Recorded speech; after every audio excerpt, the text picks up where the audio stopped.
La parole est à Anne Nicolas-Jacques. Monsieur le Président, chers collègues, le groupe écologiste souhaite vous faire part de plusieurs remarques au sujet de ce lancement des appels à projets ADVB, AAT, PTS pour 2023. Les dispositifs mis en place restant similaires dans les grandes lignes, nous réitérons les critiques que nous avions présentées en septembre 2021 et janvier 2022, à savoir une logique de guichet court-termiste portée par ces appels à projets, et donc l'absence d'une vision stratégique sur le développement local et l'aménagement du territoire, le manque de transparence sur les modalités de sélection des dossiers et les montants attribués au final. Le département du Nord devrait porter une vision stratégique du développement local basée sur l'adaptation au changement climatique, la solidarité territoriale et la recherche de réciprocité entre territoires et soutenir des solutions alternatives innovantes pour redynamiser les villages et bourgs de notre département. Nous notons d'ailleurs que nos critiques rejoignent celles formulées par la Chambre régionale des comptes dans son rapport concernant l'action économique du département que nous avons tout à l'heure. Des critiques similaires aux nôtres, puisque la Chambre régionale des comptes rappelle dans la synthèse de son rapport,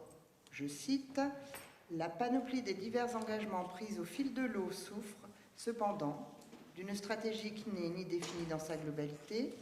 ni délibérée par le Conseil départemental, et dont l'impact budgétaire n'est pas connu. Cette politique ne peut dès lors être évaluée. La mesure des résultats, des coûts et des effets des actions économiques menées est insuffisamment conduite par la collectivité. Et la Chambre vous recommande par ailleurs, je cite, de faire adopter chaque année par l'Assemblée délibérante un rapport de présentation et d'évaluation des aides, régimes d'aide et de toutes les actions menées en faveur du développement économique du territoire. Concernant la bonification Nord durable, nous saluons votre volonté de vouloir la pérenniser en 2023 et de l'étendre au PTS. Nous déplorons toutefois une baisse du niveau de bonification avec un premier niveau de bonification à 5% et un deuxième à 15%, alors qu'il était possible d'aller jusqu'à 20% lors de sa mise en place en janvier 2022. De plus, comme ma collègue Céline Scavenec vous y appelait déjà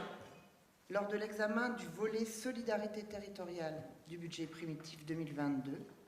il nous semble nécessaire que la bonification Nord durable s'accompagne d'une aide supplémentaire en ingénierie territoriale pour qualifier réellement les projets des communes, ce qui suppose de renforcer les moyens alloués à l'agence Inor. Quant à l'enveloppe de 2 millions d'euros dédiée à la DVB Énergie, nous saluons cette mise en visibilité dans le contexte de crise énergétique. Il nous rappelle l'urgence d'une transition énergétique basée sur le triptyque développement des énergies renouvelables, efficacité énergétique et sobriété énergétique. Nous trouvons cependant dommage que dans l'hypothèse où le montant des demandes excéderait l'enveloppe des 2 millions d'euros, le département se réserverait le droit de baisser ce taux de financement en dessous des 50%. C'est un mauvais signal envoyé et comme évoqué en commission thématique, il serait souhaitable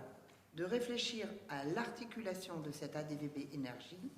avec les aides mises en place par l'ADEME, fonds chaleur et fonds décarbonation notamment, pour permettre des cofinancements. Enfin,